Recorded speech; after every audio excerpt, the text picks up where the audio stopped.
railway's southern segment, the South Commuter Railway Project, will connect Metro Manila to Calamba and will have 18 elevated and at-grade stations. The signing of the South Commuter Railway Project loan agreement between ADB and the Government of the Philippines in June 2022 marks another milestone in the government's efforts to provide comfort and convenience to Filipino commuters within Metro Manila and neighboring provinces. The entire North-South Commuter Railway will create more than 59,000 jobs during construction and over 4,600 jobs during actual operation. It will spur growth multiplier effects in the economy through supplier contracts and create new job opportunities through better connectivity in the region. The project will contribute to the Philippines' climate change action agenda. It is estimated that by 2040, more than 600,000 passengers will be using the railway daily, resulting in lower greenhouse gas emissions in the country. The government of the Philippines remains steadfast in making the dream of a more comfortable life for every Filipino a reality.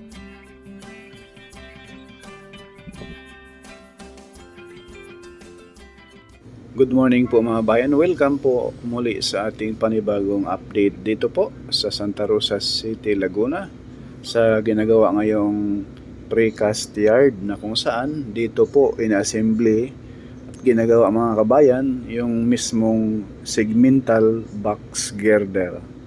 Ito po mga bayan yung itsura ng segmental box girder. At ngayon po dito na po tayo sa precast yard, no? Sa malapit po sa expressway. Atin pong panoorin mga bayan, at bago po tayo manood, isang kahilingan, sana po ay mag-subscribe po tayo sa ating YouTube channel at i-hit lamang yung notification bell, yung all, upang lagi po tayong updated pag may mga bagong videos tayong may upload, no? Paki-share na rin mga bayan upang malaman ng sambayan ng Pilipino ang progress ng ating bansang Pilipinas. Build Better More program, no? Build mga bayan. Atin pong suportahan yung current administration ngayon, no, na mapaganda yung transportation sa ating bansa.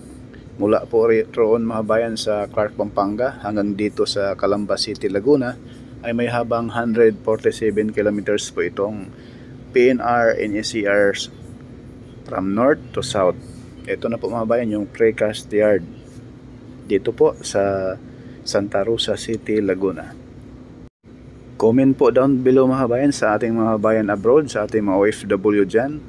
At shout out din po kay Ma'am Amy Campbell, Ma'am Lisa Torres, no, from UK.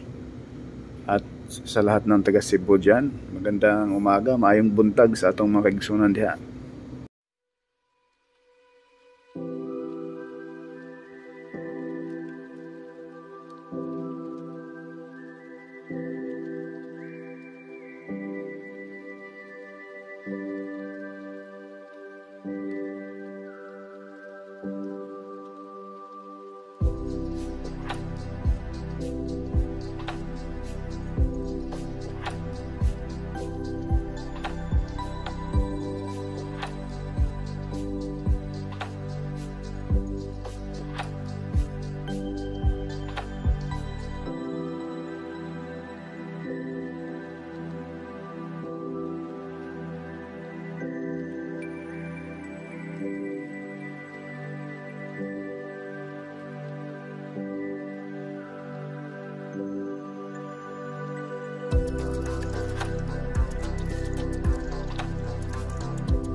Hanggang dito lang muna mga bayan yung ating latest update rito po sa PNR NSCR South Precast Yard, Santa Rosa City, Laguna. Paki-subscribe na rin po mga bayan sa ating YouTube channel, no, Purka Studio, at i-hit na rin yung notification bell, yung all. Maraming salamat mga bayan, and God bless po sa ating lahat.